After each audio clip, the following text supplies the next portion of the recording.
Our next speaker is a true leader. Ronald Lauder, president of the World Jewish Congress, is currently on the front lines, fighting on behalf of Israel and the Jewish people. He traverses the globe, advocating for the Jewish state and the rights for Jews everywhere. Ladies and gentlemen, please join me in welcoming Ronald Lauder, this year's Jerusalem Post Conference president.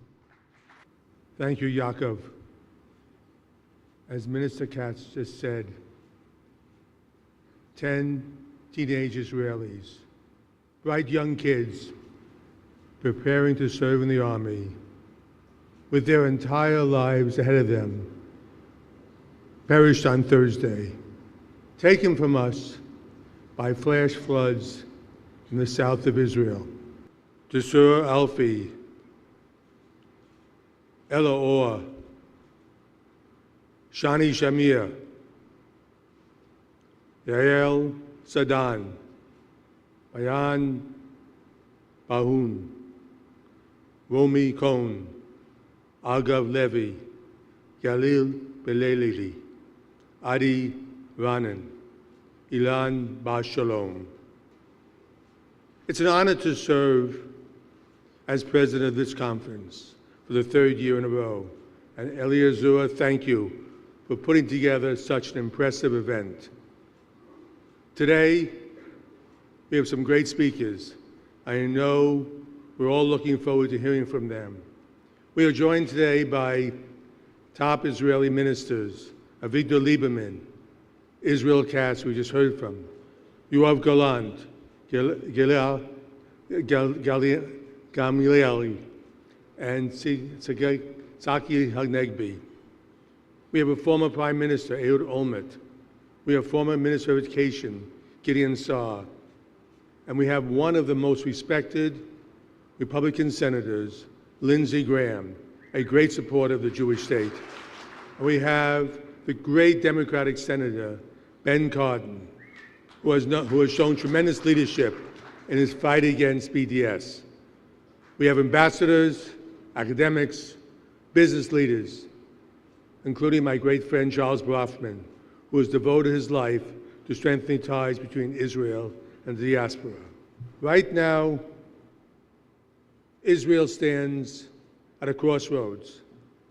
It has two choices. It can continue to be a key power in the Middle East, or it can become a major global force. I believe Israel will choose to become a true global player.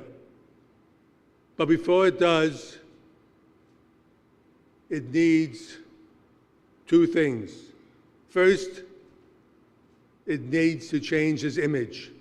And secondly, it needs allies in every country.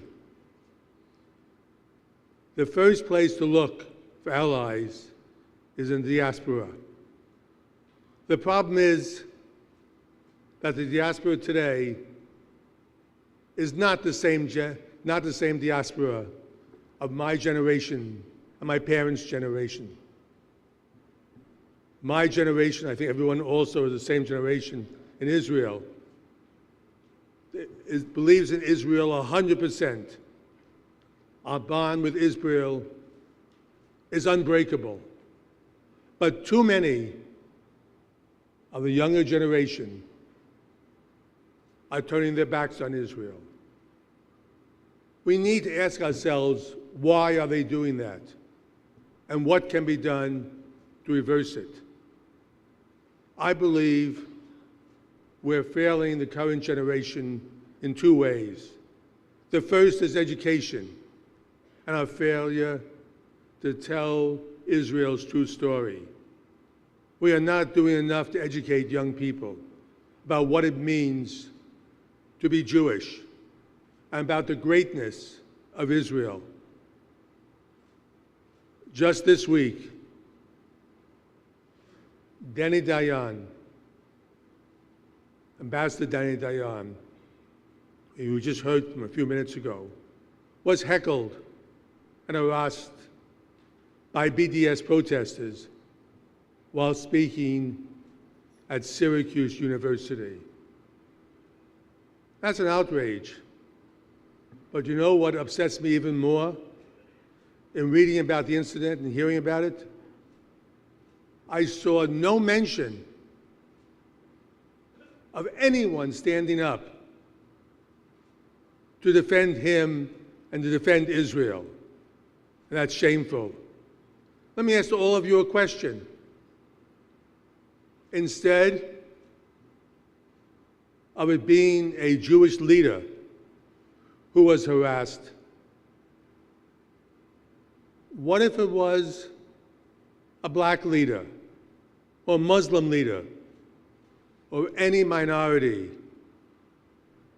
Then it would be front page news. But when it's a Jew, an Israeli, no one stands up and speaks out. The complicity is frightening. The silence is deafening. There is no question we have a double standard in this country, and we need to end it once and for all. Incidents like what happened at Syracuse should be a wake-up call. If we don't do something, we risk losing an entire generation of Jews to anti-Israel propaganda and hatred. Is this not a problem here in the United States? As president of the World Jewish Congress, I've been to 40 countries, representing 97% of the Jews in the world. And it's the same story in every country. So what should we do? First, Israel needs to devote substantial resources to telling the story. For political reason, that money that was put aside for Hasbara has been used by other ministries in Israel. Imagine if Israel bought one less F-16 plane and used that money for Hasbara, what a difference that would make. At the same time that Israel has been spending less and less on public relations, our enemies are spending more and more. They devote millions of dollars to training anti-Israel operatives in the art of persuasion and propaganda. And they send these highly trained operatives to college campuses to spread lies about Israel, to make Jews look bad, to fan the flames of anti-Semitism. Today, more than ever, they're succeeding. They're convincing our youth that Israel is the pariah state, the evil state, the apartheid state. What does Israel do in response to all this? Almost nothing. Do they refute these lies? No. They're silent. They allow our enemies to define us. In many ways, the World Jewish Congress serves as Israel's foreign ministry, which is a good thing because Israel is probably the only country in the world today that doesn't have its own foreign minister. Every day, the World Jewish Congress strives to give young people the facts about Israel, not the garbage that fills the Facebook news feed. There's only so much we can do on our own. To better reach this younger generation of Jews, we need help. We need help from you, and we need help from Israel.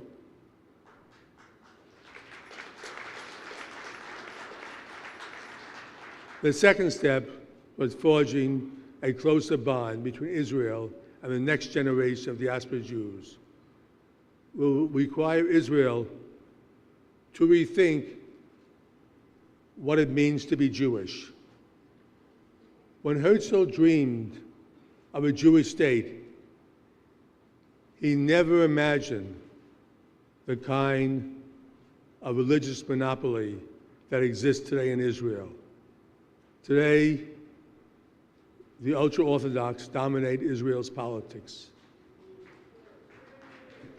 I know they believe that what they're doing needs to be done to protect the Jewish religion. and I commend them on that.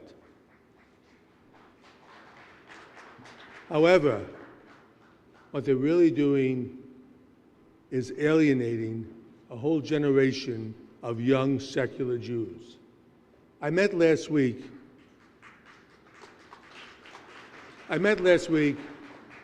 with a father of 4 who's been married for 25 years. His wife converted before they got married, but they were living in the Midwest at that time, and there wasn't an Orthodox rabbi to do the conversion. So his wife studied under a conservative rabbi for 6 months, and then she became Jewish. They built a Jewish home together. They observed the Jewish holidays together. They're proud of their Jewish identity. And their children, their 4 children, are even more proud. But recently the man learned that in Israel, his 4 kids, his wife, are not considered Jewish. He was heartbroken. He loves Israel, but he doesn't feel wanted. I hear stories like this over and over again all over the world. One stop center. I understand what everyone here feels, both one side and the other. What I'm trying to do is give you a glimpse of the diaspora outside, not New York City, not Israel, but the world and what's happening out there. Instead of pushing these Jews away, we need to bring them in. We need to remember that we're one people, for the most Orthodox, the most secular.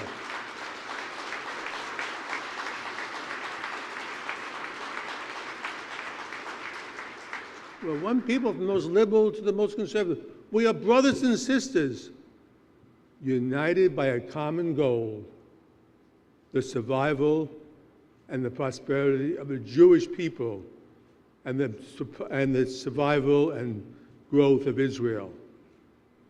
I'm an optimist. I met with leaders across the region and around the world, and I believe Israel's best days are ahead. And with the most pro-Israel president in American history, Donald J. Trump,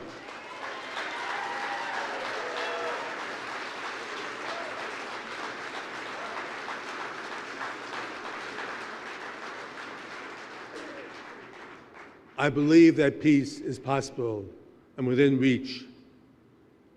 And we all thank President Trump for his historic courage in moving the embassy, American embassy, to Jerusalem.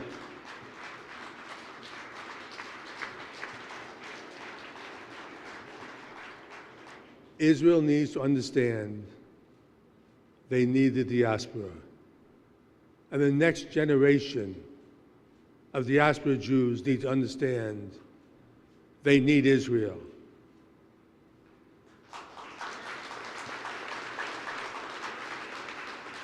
Let's do everything we can to educate them, to help them understand the greatness of Israel and the greatness of Judaism. Let them have the same pride that we have. Let's all work together, Israelis and the diaspora, as one people. I'd like to close now with a short video. The other video didn't work, so I hope this one works. In the 35 schools I run in Central and Eastern Europe, we've educated 35,000 students over the past 30 years. The students range from semi-secular, whatever that means, to modern Orthodox. But the video you're about to watch, you won't be able to tell the difference.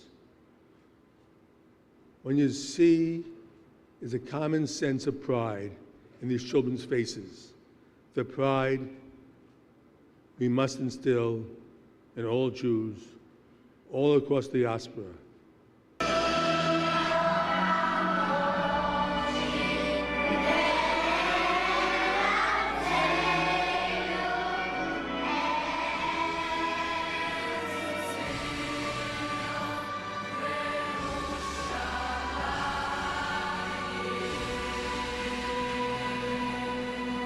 My dream is that one day every Jewish kid, everywhere in the world, will know the words to this beautiful song. These children, many of them, before they started my school, didn't really know what Jewish was about. And today, interesting enough, even the most secular kids put on a yarmulke and walk with pride in the streets of Eastern Europe and Athens and Rome, all over, because they understand what it means to be Jewish. Thank you. God bless you. God bless the United States. And God bless the state of Israel. Thank you.